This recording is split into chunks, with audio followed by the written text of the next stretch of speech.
Welcome, everybody, to Who's Your Band. I'm Jeffrey Paul. I'm joined by my co-host, Mr. Sean Morton. How are you, Sean? Jeff, I am as wonderful as I possibly can be. I get to see your beautiful smiling face on a Sunday. What else can I ask for in life? You know what? This hasn't been a good Sunday, and I'm going to tell you why. I'm a big football fan. We're recording this on opening afternoon, Yep. and the Jets are already out of it. And Yes. I put up a question on social media. Who's going to win first? The Rangers, whose season hasn't started yet, or the Jets? Let's just say if you go on Facebook and you see Jeff's lock of the week, what you should do immediately right then is pick up your phone, go on DraftKings or FanDuel, and bet the opposite. You will make a lot of money. When does hockey start? Hold on a second, Greg. We didn't introduce you yet. You're our special guest. You're behind the. You're blowing it. You're blowing it. All right. We were gonna get in. That's on me. I didn't even tell Greg this yet. All right. Before we bring in our guest, Sean, concerts, anything coming up for you, or did you see since last time we talked? I haven't seen anything since we've talked. I have Seven Dust and Nonpoint next week. And where is that? That is the 16th at Starland Ballroom, 3 minutes from my house. That is a great spot to see Seven Dust. Yes. So I would suggest maybe you get a ticket instead of doing 19 city spots that night. Get a ticket and come hang with us. Then I'm going to see the Gaslight Anthem 3 times in a row. And then the next concert is Post Malone and then Luke Combs. Well, you got a nice full schedule. Yeah. What about you?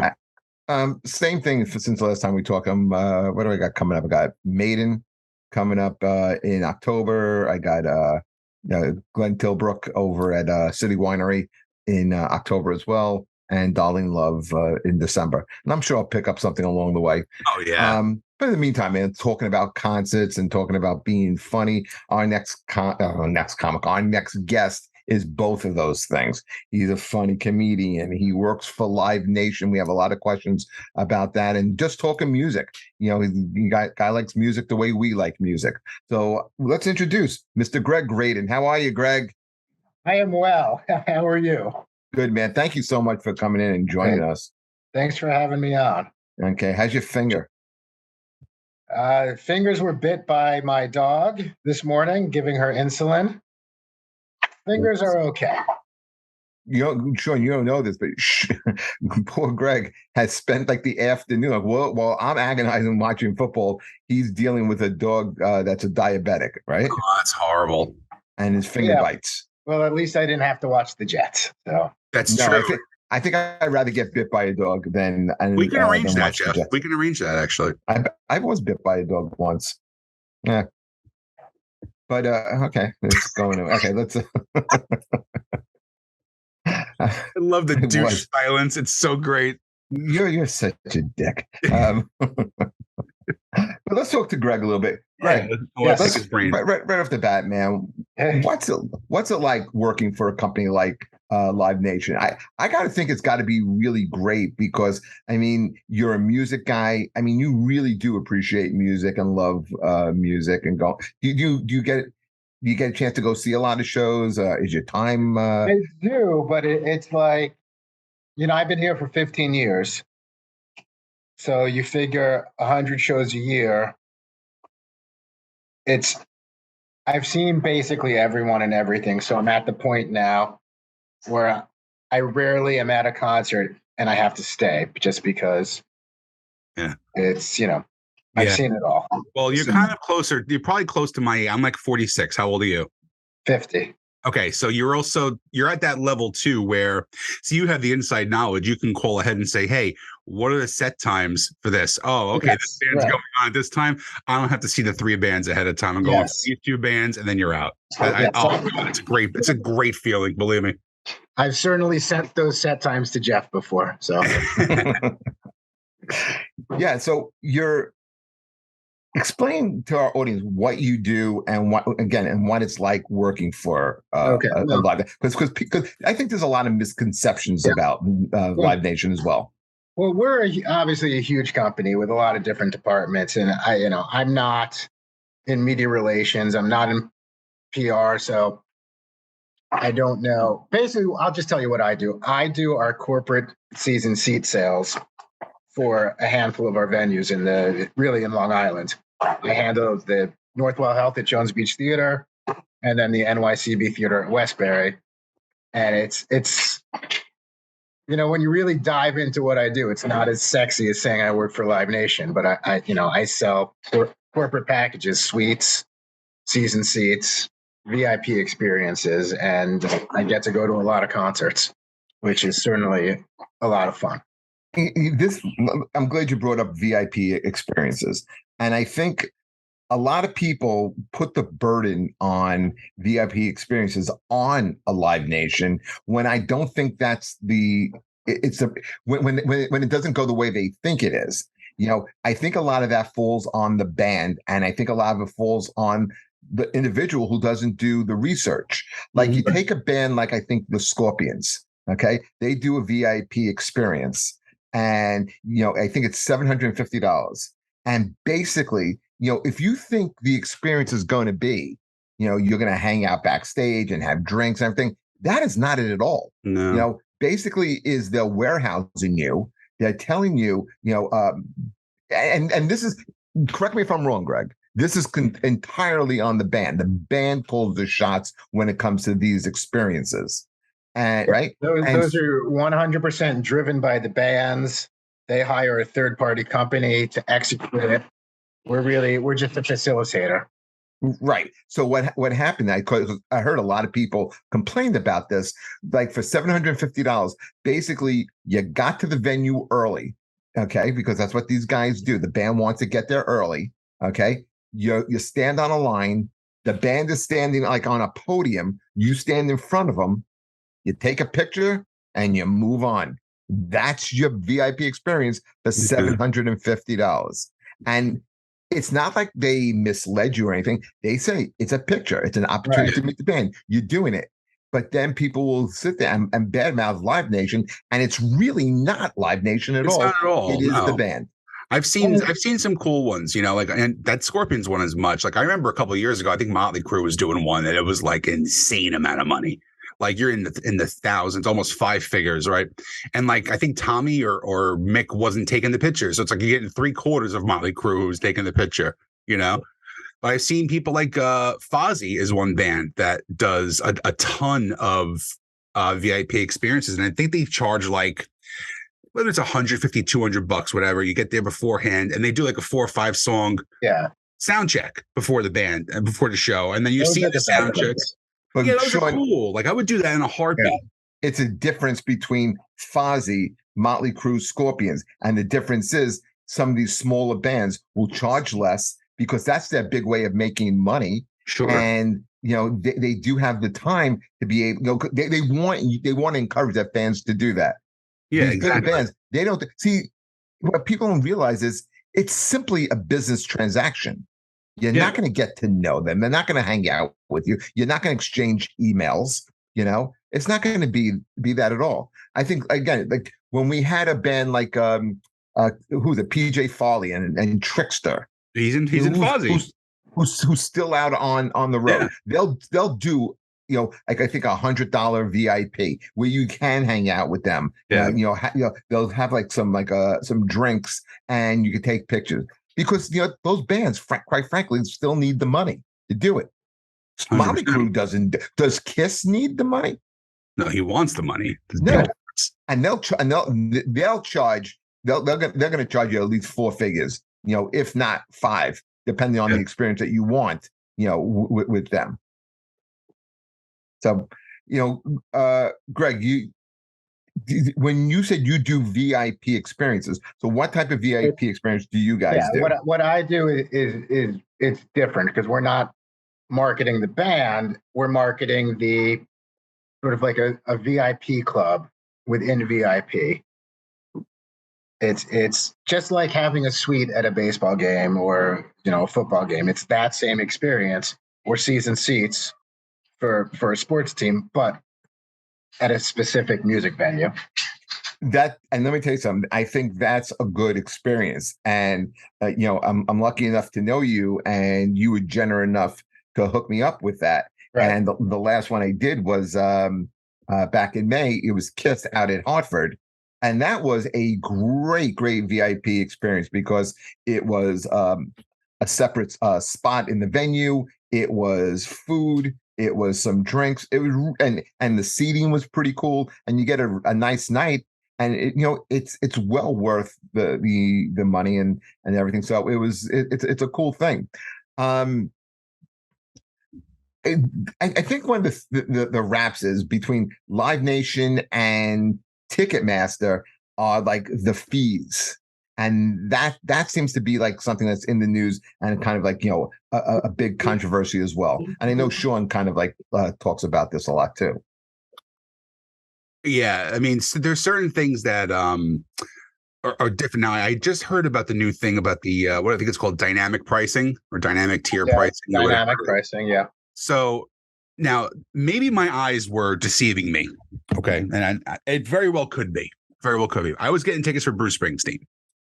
Probably the biggest ticket that's going out there right now, I would say, and I got the verified code. I'm cool. I get in, I'm off work that day. I go on and I just can't find seats that I really, really want, and I got a couple, I'm one of those guys who will stay on the computer and hit refresh every second for 3 hours until I get what I want.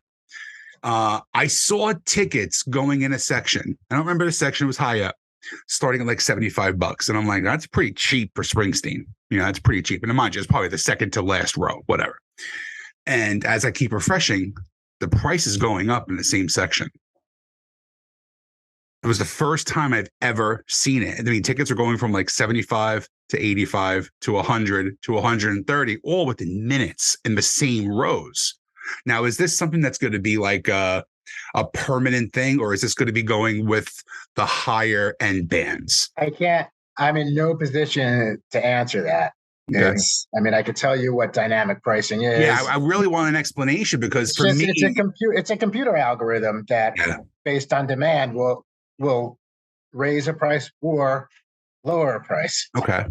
Like, I don't know what's going on with Springsteen tickets now, but I assume if they're still out there on the day of the show, they're going to go down a bit. Oh, 100%. Yeah. I didn't know if there was, you think, all right, look, I just mentioned the band Fozzy. I like them. They're playing the Stone Pony in Jersey, in Asbury Park, where I live. Okay. They're not Springsteen, who's doing multiple arena nights. So I don't see a band like Fozzy doing something like that, but I can see like a higher elevated band, like a Springsteen or an Ed Sheeran or a Luke Combs or something like that doing that. It's completely up to the artist. Yeah. They say, turn on dynamic or don't turn it on. That's one thing I wanted to ask too. So I'm glad you actually brought that up. Okay. So it is artist driven too. I have a follow-up on that too. With just two things with, I think, getting tickets and ticket pricing. And I'll use my son as an example. Last night he went to Berkeley to see My Chemical Romance. Okay. A couple of weeks ago, tickets were going for low 200s, about 165. As we're getting closer to the concert, you can start to see the ticket prices start to come down. A week out, he says they're about $130, $99. He waits for the day of the show because he wasn't sure if he was going to be able to come down from school. Mm-hmm. He gets the same ticket that he could have gotten for $136, but $33. Crazy. I mean, that happens all the time. You saw that with Rolling Stone tickets and some of these, Guns N' Roses. Tickets initially were going for $300. Mm-hmm. Listen, there's no gun to anyone's head that says you have to buy it. Exactly. So right. You don't buy it. And if you could wait, and if you've seen these bands and you want to just like hang in there, day of the show, a couple of days before, these $300 tickets were going for $125. I went to go see Guns N' Roses that way. I did it for the Rock and Roll Hall of Fame at Barclays Center. I got tickets for like $14 the day of the show. It was the year that Nirvana was inducted. Granted, I was as high up. I actually talked to Kurt while I was there. Like, that's how high up I was at the Barclays Center. But, you're right. You wait. If you have a little patience, I don't have patience. So I'd rather just pay the money and get the tickets that I want in a section that I want. So I'm kind of, I play both ends of the coin with that. Yeah. I mean, if you're going to complain about the ticket prices, don't buy the ticket. Like 100%. That's what I say. You basically you vote with your wallet. Yeah. And I think more and more people are starting to do that. But initially, Greg, what I wanted to ask you is when tickets do go on sale, who sets the price of the ticket? Is it the artist? Is it the venue? Is it the ticket broker? Or is it a combination of all That's three? certainly not the ticket broker. My answer is not. It's basically sort of an educated guess answer just from being in the industry, but I'm not on that side of the industry. Every ticket price is artist driven. So I think the promoter can make recommendations, but at the end of the day, a ticket doesn't go on sale without the artist, or not necessarily, Springsteen's not himself approving it, but his manager, his people, they have to approve it. So Bruce came out and said, "Hey, look, I want to do these shows, and I don't want to charge more than $100 a ticket." Can he do something like that? He can, sure. Yeah, Rage Against the Machine did. Every ticket at MSG was the same price. It was like $140 or something, no matter if you the second to the top or in the floor. I think you were talking about Pearl Jam earlier. I think they do the same thing. Yep, one price. Yeah. Some artists do it. Yeah, I have friends that are at MSG right now, and they're all members of the 10 Club. They all got tickets. Some people are in the 400 section, some are on the floor, and some have great seats alongside the stage. And it's just a matter of how you get them. I mean, I kind of like that, though, in a way. Like, you're getting a ticket. You're going to be in the building. You're going to not have to miss your mortgage payment to go to a show. And, I think it's a great idea, personally. If the band could pull it off, I think it's a great idea. Sure. I was just thinking about this. It's not only concerts that are doing that type of that ticket pricing as well. I don't know if you've ever gone to a baseball game recently, but to go see the Mets or Yankees against Yankees Red Sox is going to cost you more for the same seat than going to see Yankees Royals, or Mets Braves is going to cost you a lot more than going to see Mets and the Pirates. Yeah, it's true. It's very true. It's premium. I don't. Again, you don't want to go. I think that's a little bit different, only because that's more of a rivalry kind of based pricing. No, but it's still a premium game. Yeah, it's real estate. A seat is real estate. So that's a great fucking point, man. Yeah. The thing I hated what the teams did. Remember, I think they were called the PSLs, public licensing seats. I think that was that to me was complete nonsense. So a PSL was it wasn't a ticket or a seat. It was the opportunity to spend $20,000, depending on where you sat, to buy the seat. That's a big football move. Personal seat license. You're paying for the right to buy the seat. Tickets. I could see, you use the word real estate. I could see, maybe this would be a great thing. Maybe we can pass this on to Live Nation. They own plenty of venues. All right. Would you spend, say, Sean, $50,000 to buy a seat per year? But no matter what event is going on in that arena, you get to go because you own that seat. Well, that's kind of like and if you don't want to go, you could sell it. That's a lot of money, but this I'll bring it down to the New York, New Jersey comedy level. You could also make money on it because if you don't want to go to, suppose you like everybody, but suppose someone good was playing Disciples of Dio, and you didn't want to go. Yeah, no. So you made a great point. So I live 15 minutes from the PNC Arts Center.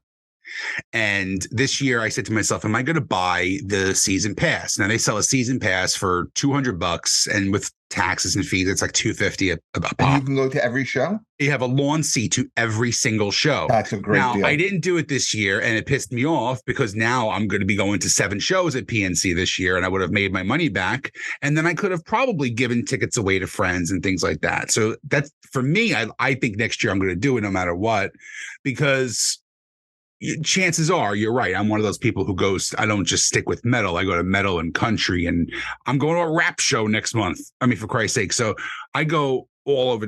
I'm all over the place when it comes to music. I would definitely do that next year. And that's not even that much money. If you think about it, $500, and you could possibly see 20 shows, that's a no-brainer for me.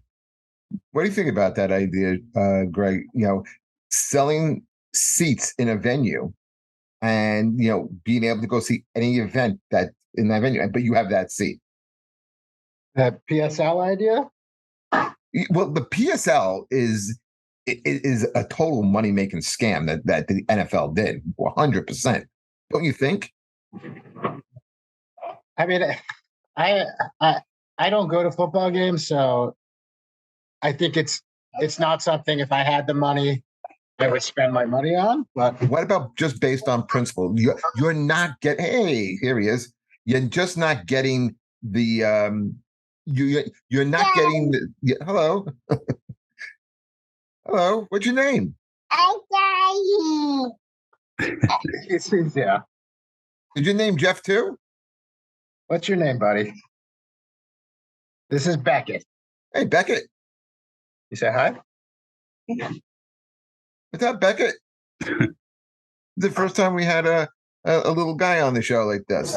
No, it's not true. We had Scott Schwartz from A Christmas Carol, too. A Christmas Story. I think Beckett's a little taller than him, actually. I think Beckett's funnier, too. I think so, too. He actually brought more to the show than Scott Schwartz did, too. How old is Beckett? He will be 3 in December. Oh, wow. He's a little guy. Yeah, he's a little one. Yeah, okay. He's doing all right. But, okay, just what I'm saying is, like, again, the PSL, you're not getting the ticket for the event. No, you're getting the right of first refusal to buy that ticket. With a very short purchase window, too, I bet. Yeah. Right.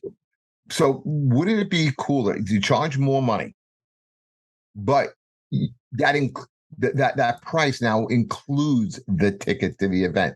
And so suppose if you wanted to make it more, maybe you made it $100,000, but you're going to every event. And if you don't want to use those tickets, Sean, you could sell the tickets and try and make your money back. Well, that's kind of the same thing that they're doing with the Live Nation, the season pass. I think it's a really, really great idea, but you're also taking a gamble. So like next year, I know right now that next year Matchbox 20 is going to be playing at PNC. So if I bought 2 lawn tickets for that, it's going to be probably about $120, $130, right? So am I going to take if I go to Atlantic City and gamble $370, I guarantee I'm not walking out with anything. But I'll take that other $370 and put it towards the Live Nation thing. You know very well I'm going to at least 3 or 4 more concerts. I've made my money back. Right. So yeah, I would do that in a heartbeat. You'll piss that money away anyway. I think for the $200,000, even if they raise the price, I still think that's a great deal. It's a great idea because the best part about it is, and it's not the best part, but I am a firm believer and a fan of getting to the show when I have lawn seats and upgrading my tickets for $20. Yeah, they do that on a lot of shows. They do that at so many shows at PNC. That's a great thing. And I do that every time. I think you guys just talked me into getting the tickets for next year. Oh God, don't do it, Jeff. I don't want to see you if I don't. The long pass is a great deal. I think it's an amazing deal. Yeah. Yeah. Do all the Live Nation venues offer that, or is that per venue? Not all. I know Jones Beach does not. So. Oh really? Well, we don't have a lawn. But they don't have a lawn. I've never been there. Never been there. I always think it's like the same thing as PNC, but I always forget that it's on water. Right. So yeah, I never thought of that. It's on water. I think it may be bigger too. Might be. Well, with the lawn, I mean, we have obviously more fixed seating, but with the lawn, I think you can get more people into PNC. Yeah, that's right. 100%. Yeah. And so, is it hard for you, Greg, to do stand up, do the concerts? Yeah. How do you juggle your time and be a dad? Particularly during the summer, when the bulk of my concerts are between Memorial and Labor Day.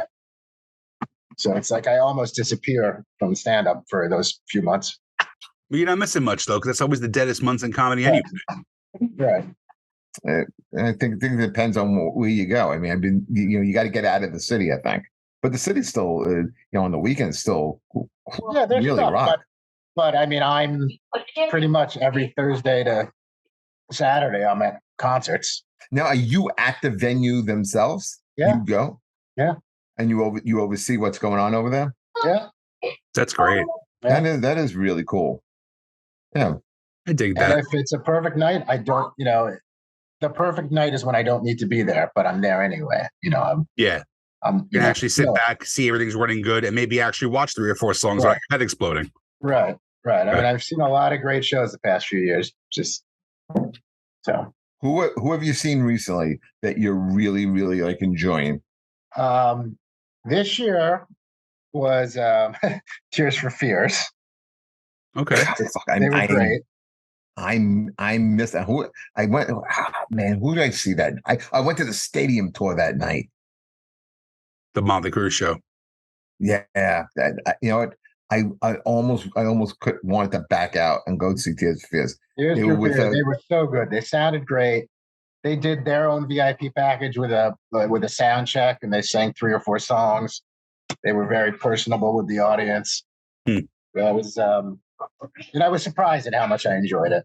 And Garbage opened up the show. What's that? Yeah, Garbage opened up the show too. Great show. I actually almost wanted to go to that show. I'm in the mind frame now of trying to go see bands or artists that are a little bit older, and I don't know if I'm going to be able to see them again. Like I had tickets for Elton John, and how come you didn't go, Sean? I'll tell you why I didn't go, Jeffrey. I am 46 years old. I am 6'3" and 350 pounds, and it was 101 degrees that day. And I sold my Elton John tickets, and I lost $10 on the deal, and I don't regret that in the least bit. I had great seats, but you know what? It is what it is. So the days of, I've talked about this with my friends too. And like the days of us going to like these festivals, like when I was growing up, Ozfest was the biggest festival and we're metalheads. So we would get there at like 10 o'clock because we were friends with a lot of bands who were like the opening bands on these small stages. And we would go and stay until 11 o'clock at night. And like, there's no fucking way on earth I would ever do that again, like ever. I did it. Like, sounds miserable. It is pretty horrible. It's pretty horrible. Like I flew out to San Bernardino, California, like 5 or 6 years ago for Knotfest. So it was a 2-day Slipknot concert. And then one day was they promoted it as one day was old school and one day was new school. So it was all the older metal bands on the Friday and all the younger metal bands on the Saturday. I knew exactly what time to get there on Friday. I knew exactly what time to get there on Saturday. And I was a very happy person that week. But those days are over. You said you would go to Ozfest and you would see your friend's band play?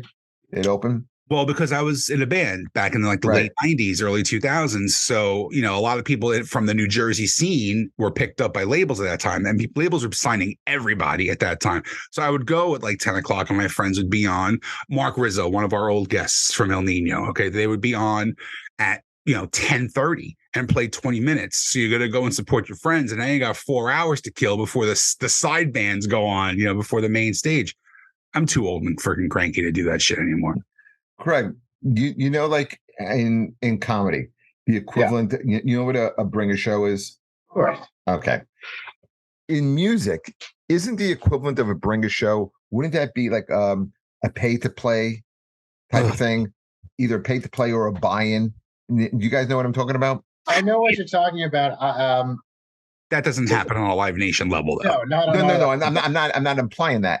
But what I'm saying is, that's something that sometimes people don't realize too. Like you go see a band, and you'll see them in a place like I don't know, maybe like a Dingbats or even the Starland, and there'll be you'll be a headliner. You'll have your Seven Dust, and then you may have 4 bands on. Right. And maybe 2 support bands, 2 support bands, 2 local bands. And and the 2 local bands, one may be a pay to play where they want to get some type of exposure, and they're paying the band to go, I don't know if it's the band who controls it, the venue, or the promoter, and they're saying like, we want to get our music is similar, they'll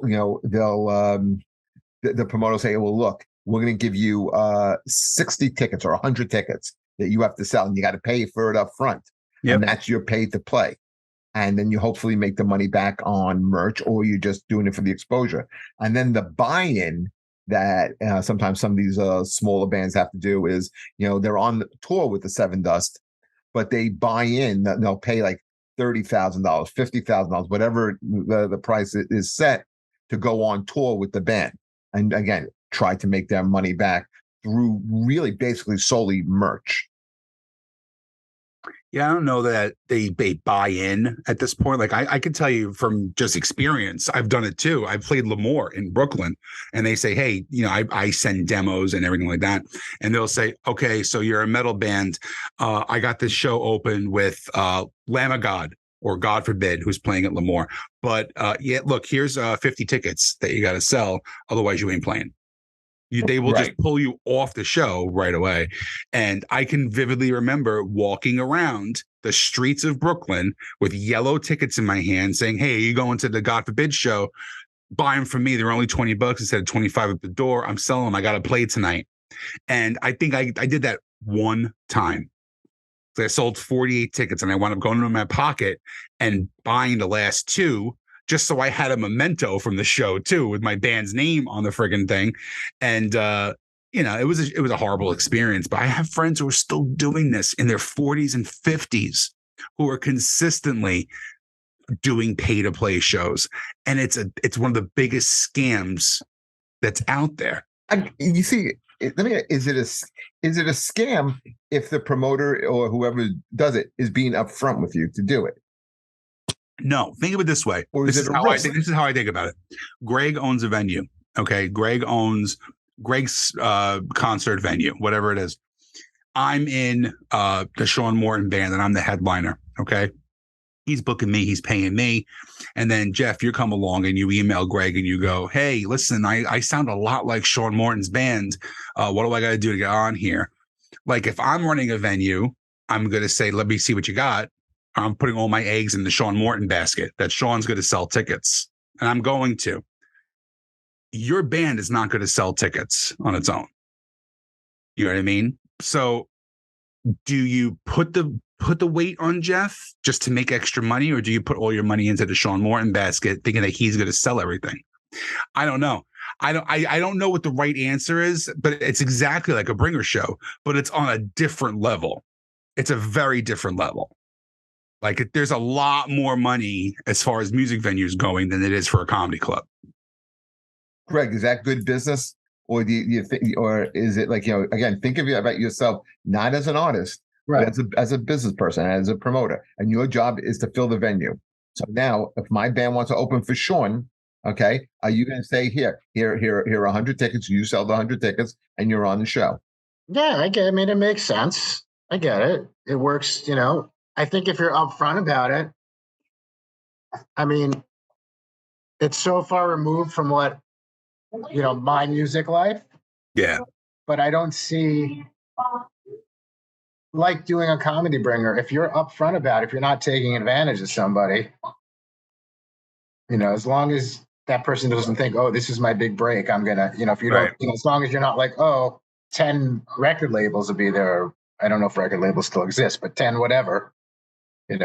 Yeah, no, streaming services. When you it's just a shitty part of the business is what it comes down to. Any kind of entertainment business, not just comedy or music, it's any kind. I mean, right. I just think it's a shitty practice, but it's also a necessary practice, unfortunately. Right. It's I don't want to say necessary evil, but it has its place. Yeah.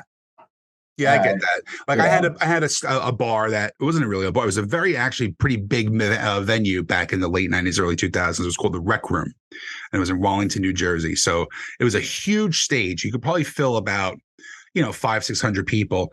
I mean, the bigger names that played there were like Vanilla Ice. Some of the older metal bands would play there and stuff. Now, what happened was we did their Battle of the Bands and we did their shows and stuff like that. But then what we did was we became one of their house bands. We became one of their house bands. So they just automatically put us on and say, look, we're going to give you $200, do the open spot, the local spot. And then you have like your middle spot, who's like the band that's on tour with the band. And then the big band goes on. I never had a problem with that. And I would always promote it. But, I did a comedy show when I first started 15 years ago. I'll never forget this. I did one bringer show and that was it. I had to bring 10 people to the Laugh Lounge on Rivington Street on Tuesday at 6:00. Now, how the hell am I getting 10 people who I don't even know 10 people who live in New York? Okay, at this time, that have 10 people. And I sold 9 tickets. And I couldn't believe it. Did you couldn't believe go I into did your it. pocket for the last one? This woman, and I'll tell you her name because she ain't gonna ever listen to me. Her name was Rebecca Donahue. She blasted me. I mean, she pulled me aside and was like, I can't believe you have the balls to even come in here and try and think you're going to get stage time. You didn't sell the amount of tickets. And I'm like, in my head, I'm thinking, I didn't sell one ticket. I sold like 9 and I needed 10, you know? That's ridiculous. That was the day. That was a turning point for me because I said, I'm never, ever doing this again. And I became a road comic. All right. That is ridiculous. Guys, I got to put my kid to bed. Okay. So I need to wrap up my part of this. Go for it. Do you have any burning questions? You answered a lot of stuff that I actually wanted to address. Greg, we do appreciate you coming on and talking with us. Thank you guys for having me. Absolutely. No problem. Take care, Appreciate man. it. I'll be in touch. All right. Bye, guys. Later, man. Yeah. Bye. Sean, you don't remember there was something called Laughing Buddha. Have you ever heard of that? Oh, yeah. Yeah, Jeff Lawrence. Jeff Lawrence. Good guy. Yes. I like Jeff. Now, Jeff was always a little bit controversial in comedy, I thought. I wanted to ask Greg about this because I thought maybe he had started out there as well. And people used to get on him about some of these bringer shows that he did. But the thing is, he wasn't asking you to bring 10 people is insane. Yeah. He would ask you to bring 3 people. And that's fine. And he'd give you ample stage time. The thing is, if you don't want to do it, guess what? You don't have to do it. I made that choice that night. I'll tell you, I had to be only 4 or 5 months in comedy because I remember at 6 months in comedy, I was hosting on the road. So I remember, so it had to be very, very late in 2008. And I just made that decision. I'm like, I'm not letting anybody talk to me like that, because again, I wasn't like there's a lot of new comics that come out and they're 19, 20, 21 years old and they don't have a lot of life experience as well. I was 32 when I started. So I knew I ran a multi-million-dollar department. I knew how to handle people. I knew life and everything. I was like, I'm not fucking letting this girl talk to me like this. Yeah, your mind and my path is different. I think there's so much desperation sometimes in comedy that people will let other people walk on them or take advantage of them, whether it be being shortchanged, like, I promise you, $300 for a show. And I'm like, hey, Sean, here's $200. That's never happened to me because I will threaten to steal their microphone. I will, I'll take something from the venue that it makes up the money. That's never happened to me. And I've never shortchanged anybody and shows that I've produced. I won by mistake one time. I shorted my friend $25. And you know what I did? I gave him 50. That's being a gentleman. But you see that it happened to me and not too long ago either, where I got shortchanged. I understand why the guy wasn't upfront about it, but I understand why he did it. And if he would have been upfront about it, I would have been, okay, I get it. It's not right, but at least I would have had more respect. Yeah, and give the guy the option. So it's like, figure it the day before the show, and this guy's trying to sell. He has 200 seats that he's trying to sell. And he's only sold 60. He's not making any money. So the right thing to do is to offer the guy and say, listen, I'm going to pay you $300, but look, I have no ticket sales. I'm going to go into my pocket. Are you okay with taking 2 for the night? If you want to cut down a few minutes on your set, please go for it. And I would say no problem. 100%. If you are 100%, if you are upfront with me in the very beginning, I did a benefit show yesterday. Okay. I voluntarily did a benefit show because it was a friend of mine. His daughter is 13 years old and has autoimmune encephalitis. We had a benefit for them. And I said, yeah, I'll come in. Let's do a benefit show is my idea. So let's do a benefit show, get a place, get them to donate it. I'll work for free. And listen, it was a nice little crowd.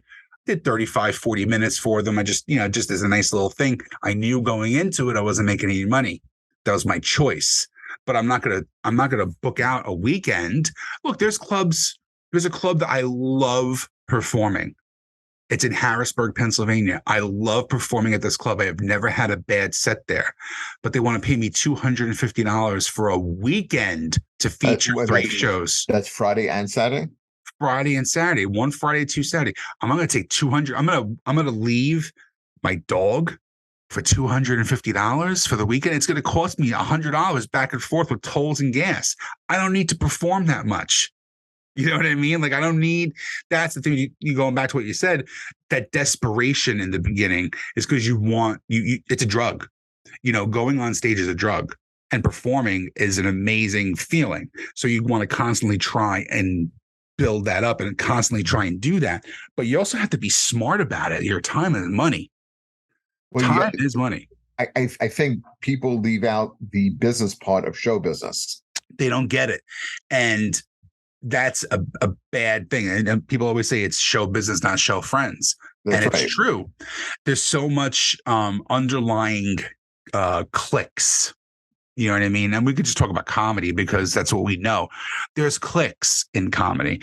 And one thing I respect about you is that I don't think you're really in a clique. You're I'm you have a lot of of friends. Yeah, you have a lot of friends and a lot of good associates where you can jump on shows. See, I'm very different. I'm a lone wolf. Like, I don't like to, not that I don't like to associate with comics. I'm not saying that, but I don't like to depend on certain, a certain amount of people to give me bookings. I want to be able to, I have a few friends, who have booked me, who have now become friends, and they'll say, look, I got 4 shows this year. Here's the dates. You take them, book whoever you want. Here's your budget. I love that. But, I'm just not built that way to hustle for, 10 city spots in a week. Like, I'll do one night in a city in a year, and I'll call Sharon Simon and I'll say, hey, on your Wednesday show, can you give me a spot? Sure, no problem. Then I'll say, hey, Larry Baya, can you give me a spot on your Route 66 show that night? So I'll line up like 4 spots in a night. I hate doing it. I don't know what it is. I just hate doing it. The city is different than the road. In a way, it's the same, where it depends on who you work for and where you work. There are weekly avails, there are monthly avails, and so, where you would call it an avail line. Some clubs have an app where it's like, you put in, you see what spots and times are available. You can make it, you put in for it, you get a confirmation, and that's it. And sometimes it's completely automated. It's not even even dealing with a human being. And sometimes it's phone calls or emails. So every club and every booker, I think, is different in Manhattan, but it's the same thing on the road stuff as too. Some of like the corporate clubs, go through booking agencies. Like, I don't know if you ever worked for Funny Business. Okay. Yeah. Funny Business, you're working through a booking agency. Yep. But they book, clubs around the country. Oh, sure. And that's one of the reasons I hate working for some of the bigger clubs, because they're not private. They're not small mom and pop. There's a couple. And even some of the mom and pops are real dicks too. So sure. So that's 100%. But like some of the corporate, like I'll work like for the Funny Bones, and it's a corporation, but it's that they treat you great, they treat you really fine, the money is good. But the thing is, like, no one, like we were talking with Greg, no one puts a gun to your head to do any of these things. Right, exactly. Like, you want to go perform in Harrisburg, it's a great club, but if the money isn't there, see what they should do for that little money, just hire a local. And they want to have a good show. They do. A lot of these places do that. And a lot of places have the same host every single week. So that is just shit business, number one. You got to figure you got to have 4 hosts. If you're going to be a club like that and you're going to have local comics coming in, you got 4 weekends a month. You got to have 4 different hosts, because chances are you might have somebody who comes back at the same time. You want return business. You want return business. So why am I going to see some guy? And look, let's just be honest. There's not, you're not going to see a headliner comic host a show. It's the chain of command. Like, if you're hosting, chances are you're still fairly new, unless it's a monster club. Like, unless you're doing Caroline's and they asked me to host, I'm gonna be like, yeah, every day of the week I'm gonna host the Caroline's. That's right. My ego is not that big. But like, you want me to go to a small club and host, and I'm gonna give you my resume and like, here's what I've done. I'm like, okay, that's great, but it's not here. I'm like, all right. I've done it before. I've done it in the past where I've hosted for years at clubs before I got the bump to middle and the bump up to headline finally, But it's all about business. It's all about making money for the club, for the booker, and for the comic. Everybody has to eat. I don't know if a lot of these clubs kind of like see it that way. I think they don't see it that way. I think a lot of them see it as a one-way street, and that they have to make money. I was just talking about this with somebody recently, that during the pandemic, when clubs would come back and they weren't at full capacity, they would hit you up and they would say, "Hey, look, we're only at 50%, or we're only able to go to 70%. So therefore we have to kind of cut the pay a little bit. Is that cool?" And then you make the decision if that's cool or not. Yeah. Now that we're at 100% capacity, they still haven't raised the pay back to 100%. And that's why I don't work those clubs, Jeff. Yeah. I don't work a club that gives you a free meal and says, "Oh, here's your free meal. Oh, you want chicken on your salad? Well, you got to pay me $5. No. Come on, dude. And then I've had clubs that will literally give you any single thing you want and treat you like gold. That's the Funny Bones. Yeah. And I've worked them. I've worked them before. They're great clubs. And it's all about being a good business person for them and for you. Because if you're a comedy club owner, guess what you're going to get? You're going to get shit to perform there. Mm. If you have a shit club that's paying your headliner $150 on a Friday and Saturday each night to headline, guess what you're getting? You're getting a $150 headliner. Well, it's we said it's business. You get what you pay for. Right. You may not get. Sometimes you may listen. There's a lot of good comics out there too, and they can get the job done. But but this is what I can guarantee you. I will guarantee you this: $150 headliner will not put anyone in the seats. 100%.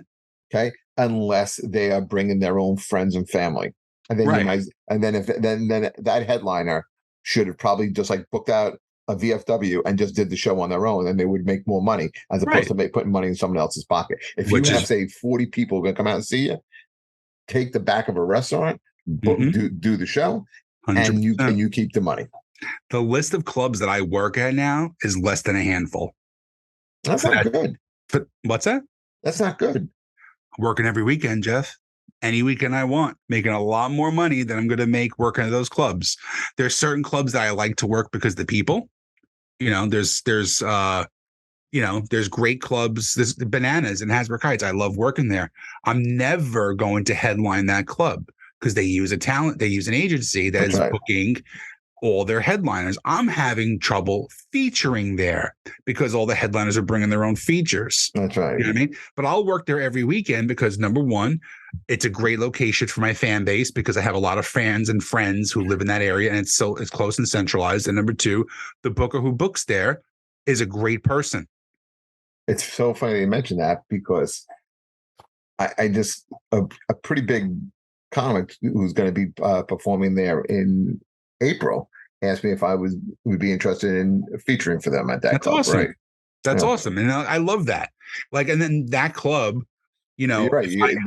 A lot of the headlines will bring their own feature, and I understand that. You know what I mean? And you do it too. If you book a show, you're booking shows with people that are good comics, or B, that are good comics who have also booked you as well, and you're doing it as a return favor, which I think is no problem. No, I don't. But this is a lot of the people I'm friends with also happen to be good comics as well.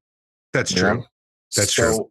What I think when you take a booking, I think you take a booking for if you do it for two of these three reasons, I think you're hitting a home run. If you do it for all three, obviously it's the best thing. You do it for the money. Mm-hmm. You do it because of the opportunity could lead to something else. Mm-hmm. Or you do it because you enjoy the people that you're working with. 100%. Look, like I said before, none of those things. Then you're an asshole. Then why are you doing it? Right. Like I have a friend who, a guy booked me like 8-9 years ago. And, since then we've become friends. Every year he gives me at a minimum 2 shows. Last year was 4. And, through word of mouth, like. Wait, is this your buddy in Connecticut? No. It's over here in Jersey. So this guy goes above and beyond. He goes above and beyond, and he's like, look, I trust you, book the shows, whatever, here's your budget. And like, this guy recommends me to other people. Like, there's a small show next month at a small American Legion. And they're like, look, our budget is this.